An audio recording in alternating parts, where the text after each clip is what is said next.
দেশের প্রচলিত ব্যবস্থা, দেশে বিভিন্ন প্রতিষ্ঠানের যেসব সুযোগ আছেই অলরেডি, তার আলোকে তারা কিছু পরিকল্পনা করবেন। এমনকি তারা এই প্রস্তাবও করতে পারেন যে বিদ্যমান আইন বা বিদ্যমান বিধান বা বিদ্যমান ব্যবস্থার কিভাবে উন্নয়ন করা যায় যাতে প্রত্যাগত প্রবাসীরা উপকৃত হয়। আমি বিশ্বাস করি যে এই ব্যাপারে যথেষ্ট সুযোগ আছে, কিন্তু এই ব্যাপারে আন্তরিকভাবে কাজ করতে হবে। আমাদের আরও অনেক সংগঠন আছে যেগুলো প্রচারণাই মূল উদ্দেশ্য। আমি অনুরোধ করব যে প্রবাস প্রত্যাগত শ্রমিক দলে যারা আছেন তারা প্রচারণা না, তারা যথার্থই প্রত্যাগত প্রবাসীদের বা প্রবাস প্রত্যাগত যাই বলুন, তাদের প্রকৃত কল্যাণের জন্য কাজ করবেন। আপনাদের সাধ্যের মধ্যে আপনারা যা কল্যাণময় কাজ করতে পারবেন আপনারা সেটারই চেষ্টা করবেন, সেটাই বলবেন, এবং চেষ্টা করবেন আপনাদের সামর্থ্য বাড়ানোর, যাতে ভবিষ্যতে আপনারা আরও ভালো আরও বড় কাজ করতে পারেন। আমি বিশ্বাস করি যে আগামী দিনে যারাই এই রাষ্ট্র পরিচালনার দায়িত্বে আসবে তারাই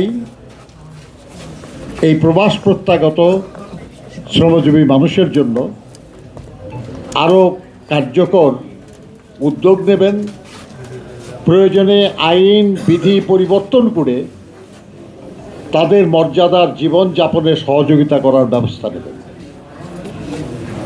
যারা বাইরে কাজ করে এসেছেন তাদের যে অভিজ্ঞতা, তাদের যে সীমিত সম্পদ, এই দিয়ে তারা যেন দেশের কল্যাণে দেশের উন্নয়নে অবদান রাখতে পারেন, এই সুযোগ তাদেরকে যাতে দেওয়া হয় সেটার জন্য আপনারা এখন থেকেই কিছু পরিকল্পনা নিন, কিছু প্রস্তাবনা তৈরি করুন, যাতে করে যারাই দায়িত্বে আসবে তাদেরকে আপনারা বলতে পারেন যে আমরা চাই যে প্রবাস প্রত্যাগত শ্রমজীবী মানুষের জন্য রাষ্ট্র এই কাজ করুক। এইসব যদি না করতে পারেন তাহলে এই ধরনের সংগঠন বানার কোনো দরকার নাই। সবাই প্রবাসীদের জন্য কথা বলে, আপনারাও 8-10 জনের মতো শুধু কথাই বলবেন, তাহলে সংগঠনের কোনো প্রয়োজন নাই। আমি অনুরোধ করব যে এখন থেকে 1 বছর 2 বছর 3 বছর পরে মানুষ বলবে যে এই একটা সংগঠন, যে সংগঠন প্রত্যাগত বা প্রবাস প্রত্যাগত শ্রমজীবী মানুষের জন্য আসলেই কিছু ভালো কাজ করছে, এবং এই সংগঠনটাকে সহযোগিতা করা দরকার, সমর্থন দেওয়া দরকার। আমি আপনাদের এই উদ্যোগের সাফল্য কামনা করি।